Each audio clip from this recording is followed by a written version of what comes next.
네, 안녕하십니까. 코덱스 ETF 팩트체크의 2프로 이진우입니다. 오늘도 똘똘한 스머프처럼 머리 아주 잘 쓰는 정재훈 매니저와 함께 하겠습니다. 정재훈 매니저님 어서 오십시오. 네, 안녕하세요. 자, 오늘은 요즘 주식시장이 많이 오르는데 반도체가 다 여전히 끌고 있죠. 네, 그래서 요즘 다양한 방법으로 투자도 하시고 특히 반도체는 ETF로 반도체 투자하시는 분들이 많은데 오늘 갖고 오신 ETF도 반도체 ETF의 일종이죠? 네, 맞습니다. 최근에 삼성전자, SK하이닉스가 1분기 실적을 발표했는데 역대 최대 분기 실적을 기록을 했습니다. 반도체는 역시 삼성 코덱스 ETF죠. 그래서 저희 반도체가 삼성이니까. 맞습니다. 예. 그래서 저희 삼성 코덱스에서 투자자분들의 기대에 부응할 만한 새로운 반도체 ETF를 가져왔습니다. 자, 오늘 그럼 갖고 오신 반도체 ETF는 근데 보니까 이름이 조금 복잡하던데요? 많은 분들이 그래도 최근에는 조금 익숙하실 것 같은데 코덱스 반도체 타겟 위클리 커버드 콜 ETF입니다. 국내 반도체 시장에 투자를 하면서 타겟 커버드 콜 전략을 통해 매월 꾸준한 월배당 지급까지도 추구하는 ETF고요. 특히 옵션 매도 비중을 30%로 고정을 해서 반도체 시장 상승 참여율, 분배율에 대한 예측 가능성이 높다는 것이 특징입니다. 분배금도 받으면서 반도체 주식 올라갈 때는 또 참여도 할 수 있고. 맞습니다. 그러면 일단은 내용 중에 팩트 체크를 좀 해보죠. OX 네. 퀴즈로. 코덱스 반도체 타겟 위클리 커버드 콜 ETF에서 타겟이라고 하는 건 매월 일정한 분배율을 추구한다는 것이다. 네, 맞습니다. 2번. 코덱스 반도체 타겟 위클리 커버드 콜 ETF는 반도체 주식의 주가 흐름에 참여가 가능하다. 네, 맞습니다. 오. 자, 3번. 코덱스 반도체 타겟 위클리 커버드 콜 ETF는 코스피 200 옵션 거래로 프리미엄 수치를 추구한다. 네, 개별 주식 옵션 매도가 아닌 코스피 200 옵션 매도를 한다라고 보시면 됩니다. 또 그게 또 중요한가 봐요. 네. 코덱스 반도체 타겟 위클리 커버드 콜 ETF. 요거에서 타겟은 이게 매월 일정한 분배율을 추구한다는 건데 분배율이라고 하는 게 그 좀 마치 배당 받듯이 뭘 좀 준다는 거잖아요. 맞습니다. 가만히 들고만 있어도. 이게 어떻게 가능해요? 옵션 전략을 좀 안정적으로 활용할 수 있는 패시브 커버드콜 전략을 활용하기 때문인데요. 삼성전자, SK하이닉스 등에 투자하는 KRX 반도체 TR 지수에 투자를 하면서 네. 동시에 코스피 200 콜옵션 매도를 30% 수준으로 고정해서 목표 분배율을 매월 지급하는 전략을 추구하는 KRX 반도체 타겟 9% 분배 위클리 커버드콜 지수를 추종하고 있습니다. 우와. 특히 이 주간 단위 위클리 콜옵션을 매도를 함으로써 예. 콜옵션에 내재된 이 시간 가치라는 것을 더 많이 수치를 기대할 수 있다는 장점도 있습니다.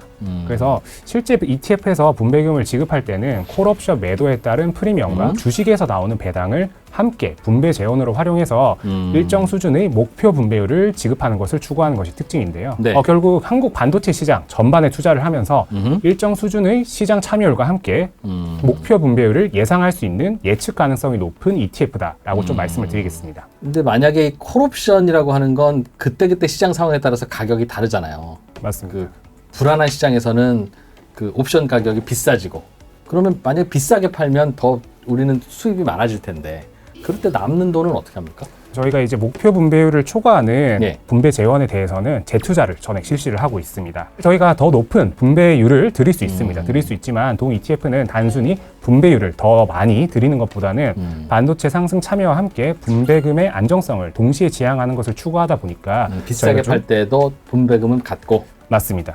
그래서 저희가 목표하는 분배율만큼만 드리고 나머지 부분은 이제 재투자를 한다라고 좀 봐주시면 되겠습니다. 그동안 커버드콜이라고 하는 건 주가 못 따라가는 게 단점이야 라고 보통 알고 있는 경우도 많았는데 꽤 그게 보완이 됐네요.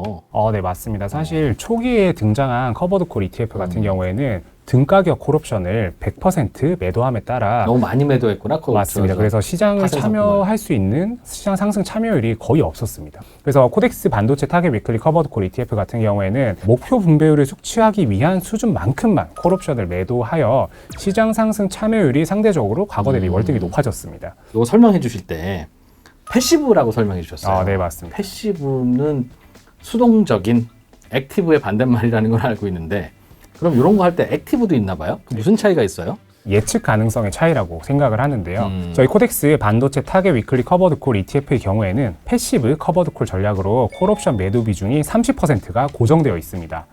그 결과 목표 분배율 지급을 추구를 하면서 네. 반도체 상승에도 최소 70% 수준으로 참여를 해서 투자자분들의 예측 가능성이 좀 높다는 그런 장점을 가지고 있고요. 그게 사전에 정해져 있다. 맞습니다. 액티브 커버드 콜 전략의 경우에는 이제 콜옵션 매도 비중 그리고 이제 분배율이 매니저의 판단에 따라서 매번 달라질 수 있습니다. 매니저가 그때 보고. 맞습니다. 그렇군요. 그냥 어감은 패시브라고 하면 약간 수동적인 것 같은데 그게 이제 좀 안정적이고 예측 가능하다. 맞습니다. 그런 뜻이네요. 네, 맞습니다. 아까 그럼 그 액티브와 패시브의 차이를 설명하실 때 반도체 주식을 어느 정도 담느냐 하는 것도 패시브는 되게 정해져 있고 우리 TR 반도체 지수 이거 따라간다고 하셨습니다. 네. 사실 말씀 주신 것처럼 이 패시브 액티브 ETF의 차이가 여러 가지가 있는데 좀 주목을 하셔야 될 부분은 개별 종목 투자 최대 한도입니다. 예. 그래서 패시브 같은 경우에는 30%까지 가능하고 액티브 ETF 같은 경우에는 일반적으로 10%까지 가능한데 일정 조건을 만족하면 25%까지 가능하다는 점인데요. 액티브는 그럼 최대한이 25%? 맞습니다. 그래서 패시브는 30%? 맞습니다. 반도체 탑2가 더 간다라고 했을 때는 더 많은 비중을 실을 수 있는 패시브 ETF가 조금 더 유리할 수 있는 부분이죠. 액티브가 이름대로 자유로운 줄 알았더니 또 규정이 까다로워서 맞습니다. 오히려 패시브보다도 덜 자유로울 수도 있군요. 네, 그래서 개별 종목의 한도만 봤을 때는 패시브 ETF인 저희 코덱스 반도체 타겟 위클리 커버드 콜 ETF가 30%까지 투자가 그러니까. 가능하다는 점이다. 그러니까 요즘처럼 어떤 특정 회사 한두 개가 장을 이끌 때는 오히려 패시브가 유리할 수도 있겠네요. 그렇죠. 그래서 이제 탑2의 비중을 조금 더 싣고 싶다라는 분들께 커버드 콜 전략 중에서 어떤 걸 찾는다라고 했을 때는 저희 ETF가 좀 패시브가 좀 더 나을 나을 수도 있다. 맞습니다. 코스피 200 콜옵션을 하는 이유가 굳이 특별하게 있어요? 예를 들면 다른 옵션, 뭐 삼성전자 뭐 종목 개별 옵션도 있고 뭐 있을 것 같기는 한데. 사실 코스피 200 콜옵션 시장 자체는 많은 시장 참여자분들이 참가를 함에 따라서 거래 대금이나 유동성이 상대적으로 좀 풍부하다는 점인데요. 수요가 많다. 맞습니다. 그래서 이 시장 유동성이 정말 중요합니다. 만약 유동성이 부족한데 콜옵션 매도 물량이 많아지는 그런 경우에는 콜옵션 매도에 따른 수치 프리미엄이 줄어들게 돼서 싸게 팔아야지. 맞습니다. 한국의 개별 종목 콜옵션 시장은 미국과 다르게 상대적으로 시장 유동성이 좀 취약한데요. 참여자가 많지 않으니까. 맞습니다. 그래서 제가 좀 데이터로 확인을 해봤습니다. 그래서 2026년 3월 한 달간 코스피 200 옵션 거래 대금은 8.59조 원 수준인 반면에 삼성전자, SK하이닉스 옵션 거래 대금은 각각 500억, 900억 수준으로 코스피 200 옵션 거래 대금이 최대한 170배 정도 더 큰 상황입니다. 네. 결과적으로 한국 시장에서 안정적인 콜옵션 프리미엄을 수취하기 위해서는 이 개별 종목보다는 코스피 200 콜옵션을 활용하는 게 상대적으로 좀 유리하다고 생각합니다. 또 하나 코스피 200 콜옵션 매도에 따른 프리미엄 그리고 이제 국내 주식 매매 차익은 비과세입니다. 그래서 절세 차원에서도 아주 매력적인 상품이다라고 말씀을 드리겠습니다. 코덱스 반도체 타겟 위클리 커버드 콜 ETF 요거 장점 내지는 뭐 요런 투자 니즈 갖고 계신 분은 하시면 딱 좋다. 삼성 코덱스 ETF는 사실 이미 너무나 유명하죠. 4.6조 원 규모의 코덱스 200 타겟 위클리 커버드 콜 ETF를 이미 운용을 하면서 쌓인 운용 역량과 노하우를 사실 보유하고 있습니다. 그래서 저희 코덱스 반도체 타겟 위클리 커버드 콜 ETF 같은 경우에는 월말 배당 상품이거든요. 그래서 월중 배당 상품인 코덱스 200 타겟 위클리 커버드 콜 ETF와 함께 활용을 하게 된다면 월 2회 배당을 추구하는 시스템이 구축 가능하다. 요 정도 배우고 나면 이거보다 더 어려운 ETF는 없지 않습니까? 거의? 그렇습니다. 어떠세요? 사실 구조 자체가 커버드 콜 전략이 가장 복잡한 전략 중 그쵸? 하나이기 때문에 네. 이걸 이해하신다면 ETF 전반을 이해하셨다라고 네. 보셔도 되겠습니다. 네, 오늘 코덱스 반도체 타겟 위클리 커버드 콜 ETF 재미있는 설명 잘 들으셨죠? 팩트 체크는 여기서 마무리하고요. 저희는 다음번에 더 좋은 ETF로 찾아오겠습니다. 고맙습니다.